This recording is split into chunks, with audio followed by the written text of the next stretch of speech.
Salut à tous, on se retrouve ce soir pour l'épisode 2610 de l'After Zap Image. On commence tout d'abord avec la Coupe du Monde 2034, c'est vrai que c'est pas maintenant, mais on commence déjà à en parler de cette Coupe du Monde parce que plusieurs pays aimeraient organiser cette Coupe du Monde, comme l'Indonésie qui s'est positionnée pour accueillir la Coupe du Monde 2034. Les discussions ont débuté avec l'Australie pour candidater, avec la Malaisie et Singapour. Donc d'après le président de la fédération indonésienne, on sait que maintenant une Coupe du Monde dans un seul pays, c'est plus trop ça, hein. Enfin à partir de la prochaine, parce que la dernière ça a été au Qatar, mais la prochaine les gars ça sera aux États-Unis, Mexique et Canada. Celle d'après, bon, c'est officiel, ça sera en Amérique du Sud avec l'Uruguay, l'Argentine, Paraguay et aussi en Europe. Donc l'Espagne et le Portugal, et en Afrique avec le Maroc, hein, vous avez vu il y a plusieurs pays. Donc en 2034 pareil, hein, ces 4 pays là, l'Australie, Malaisie, Singapour, Indonésie, aimeraient faire une candidature commune pour organiser cette Coupe du Monde 2034. Il y a aussi l'Arabie Saoudite, hein, elle seule aussi qui aimerait organiser cette Coupe du Monde 2034. Bon, c'est dans peut-être longtemps, mais c'est dans 11 ans, hein, donc voilà. On continue le top 10 des effectifs les plus jeunes sur le terrain cette saison dans le top 5 européen, et c'est l'équipe de Toulouse, les gars, l'équipe la plus jeune en termes de moyenne d'âge, hein, 24,16 ans en moyenne, devant Valence et Burnley. On peut voir quelques autres clubs français comme le PSG à la 8e position, 25,08, et Strasbourg à la 10e position, 25,2 en moyenne, hein, par match, hein, pour les joueurs strasbourgeois. Donc voilà, pas mal d'équipes françaises, hein, jouent avec des jeunes joueurs, on va dire, cette saison. Alvaro Morata, à propos des arbitres, hein, le journaliste lui dit: est-ce que les arbitres te traitent de la même manière à l'Atlético qu'au Real Madrid? Il a dit, hein, vous connaissez déjà la réponse et tout le monde la connaît. En gros, ben, c'est plus compliqué niveau arbitre quand tu joues du côté de l'Atlético que quand tu joues du côté du Real Madrid. C'est ce qu'il a voulu dire. On n'a pas répondu, mais d'après, quand il dit vous connaissez déjà la réponse, ça veut dire ça en gros, que les arbitres, hein, favorisent souvent le Real Madrid, hein, d'après les propos de Morata qui a joué au Real et aussi à l'Atlético Madrid, son club actuel. On va parler de Nicolo Fagioli, donc est visé dans une enquête pour des paris sportifs sur plateforme illégale. En cas de paris sur des compétitions italiennes ou européennes, à UEFA ou FIFA, le joueur de la Juve pourrait être sanctionné. Cela irait de la simple amende à une suspension de 3 ans, parce que vous savez que c'est interdit quand tu es footballeur professionnel de miser, que ce soit toi ou ta famille, de miser sur des matchs de ta propre équipe tout simplement. Et lui il l'a fait, je ne sais pas si c'est lui ou sa famille, et pour être sanctionné les gars, ça pourrait aller jusqu'à 3 ans. C'est qu'Ivan Toney a été suspendu pendant 9 mois de toute activité de football, l'attaquant de Brentford. Fagioli les gars, il est aussi dans de mauvais draps par rapport à ça, donc affaire à suivre. Donc voilà, concernant le joueur italien de la Juventus Turin. On va parler de Castello. Lukeba affiche ses ambitions avec les Bleus. N'oubliez pas que ce joueur remplace Dayot Upamecano, blessé et forfait avec le groupe France. Du coup, Lukeba intègre le groupe A, hein, parce que lui était convoqué avec les espoirs. Je veux montrer que je ne suis pas un simple spectateur qui vient regarder les autres joueurs. Je viens pour prouver que je peux jouer à leur côté. Je peux apprendre de chaque joueur qui est ici, car ils ont tous une expérience importante. Si possible, je suis là pour gratter des minutes et prendre tous les outils à disposition pour que cela me serve dans le futur. Donc voilà, vraiment, il vient, il essaie, enfin il va essayer s'il aura du temps de jeu, parce qu'on ne sait pas. Après peut-être le deuxième match, parce que c'est les Pays-Bas après-demain, mais après c'est l'Écosse au programme pour la France, un match amical, et peut-être il pourrait peut-être jouer. Lukeba, il a peut-être joué son premier match officiel avec l'équipe de France A. Il veut vraiment montrer ce qu'il sait faire pour pouvoir, pourquoi pas, encore être dans la liste des Bleus pour le prochain rassemblement. Toujours tiens avec, on parlait d'un joueur de Leipzig, à Lukeba, on va parler cette fois-ci de Xavi Simons, hein, et d'après Sky Sport Deutschland, hein, il existe un accord verbal entre Leipzig et le PSG concernant une éventuelle prolongation de la durée du prêt de Xavi Simons. Max Herbel, le principal responsable de cet accord, n'est plus à Leipzig, hein, rien n'est fixé par écrit, parce qu'oubliez pas que ce joueur du PSG, il est prêté au RB Leipzig sans option d'achat, et d'après ce qu'on peut entendre, hein, d'après les sites allemands, on va dire sportifs, ils disent en gros que ça pourrait être prolongé ce prêt, hein, peut-être d'une année de plus, hein, peut-être jusqu'au 30 juin 2025, il pourrait être prêté Xavi Simons du côté du RB Leipzig, hein, d'après ce qui se dit.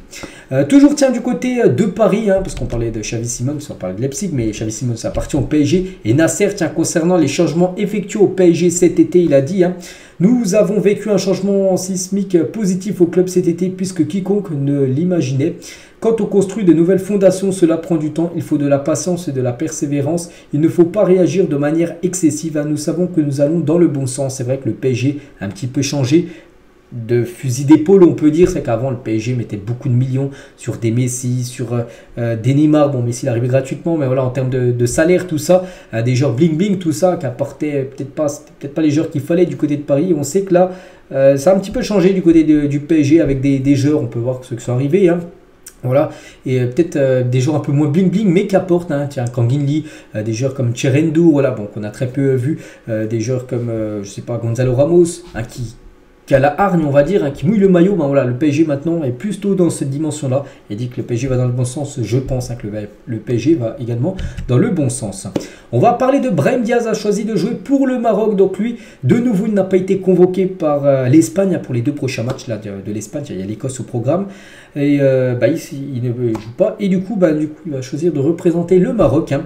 Le changement de sa nationalité sportive est sur le point d'être réglé et ne dépend plus que de quelques détails administratifs. Ce qui veut peut-être dire, bon, pas sur ce rassemblement-là, parce que le rassemblement a déjà été dit, hein, par Walid Regragui, les joueurs convoqués, mais peut-être lors du prochain, peut-être le dernier avant, tout simplement, la Coupe d'Afrique des Nations 2024, il pourra peut-être jouer cette CAN, tout simplement, Brahim Diaz, hein, parce qu'il devrait jouer maintenant avec le Maroc, hein, c'est quasiment officiel. De plus, on arrive en Première Ligue, Darwin Nunez a délivré 5 passes décisives, hein, et les toutes ont été un seul et unique destinataire, Mohamed Salah. Salah, il a marqué 5 buts cette saison en Première Ligue sur 5 passes D de Darwin Nunez. On peut voir que la connexion marche plutôt bien entre l'Égyptien et l'Uruguayen. De Laurentiis songera à Antonio Conte, hein, pour remplacer Rudy Garcia, parce que Garcia, j'ai encore parlé à midi sur ma chaîne principale, j'ai dit que c'était très chaud à sa situation. Ça sent le licenciement pendant cette trêve internationale. Et Conte pourrait être le remplaçant tout simplement de Rudy Garcia du côté du banc napolitain. Firmin Lopez, pépite, hein, du côté du Barça, joueur qui sort de la Masia, le centre de formation du FC Barcelone.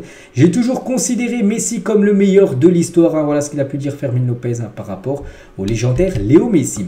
Stéphane Ruffier conteste devant le conseil des prud'hommes, hein, son licenciement de l'AS Saint-Etienne pour faute grave et réclame plus de 7 millions d'euros pour harcèlement moral. Hein. Verdict attendu le 15 janvier prochain. Il y aura une séance au tribunal tout simplement, et en gros lui il réclame plus de 7 millions d'euros à l'équipe de l'AS Saint-Etienne qu'il avait licencié tout simplement, voilà, comme ça, puis lui ça n'avait pas passé, et du coup voilà, il envoie en gros son ancien club devant la justice.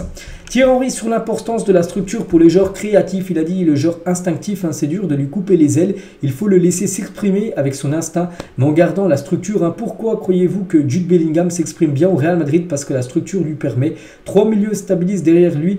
Les attaquants devant lui font des courses qui ouvrent des espaces qui lui permettent d'avoir du temps de courir avec la balle. C'est pour ça qu'il est tellement performant, hein, parce qu'on sait que du côté du Real, Ancelotti a changé son dispositif. Avant c'était toujours le 4-3-3 du côté du Real, maintenant c'est le 4-4-2 avec le losange à 4. C'est pour tout simplement le mieux intégrer Bellingham. On peut voir qu'il est quand même déjà à 10 buts en 10 matchs, hein, joué. Jude Bellingham qui a été élu 8 fois homme du match. Voilà, cette saison, toute compétition confondue, c'est énorme. Donc voilà ce que peut dire Thierry Henry sur les joueurs créatifs. Et on finit les gars cet épisode aujourd'hui avec une petite info concernant l'ancien attaquant lillois et aussi officiel. Burak Yilmaz devient l'entraîneur par intérim du Beşiktaş jusqu'à nouvel ordre, hein, ça va si vite pour lui. Lui qui éblouissait encore la Ligue 1 avec le LOSC, hein, il y a quelques saisons, c'est vrai, il est attaquant turc, hein, de l'équipe de Lille, et il devient l'entraîneur intérimaire parce que peut-être le Beşiktaş cherchera un autre entraîneur, mais c'est lui maintenant le nouveau coach de cette équipe du Beşiktaş là pour les prochaines rencontres. Donc voilà les gars ce qu'il y avait à dire ce soir pour l'After Zap Image. J'espère que ça vous a plu. On se retrouve bien sûr demain pour le prochain numéro. Je vous souhaite un bon mercredi et à demain.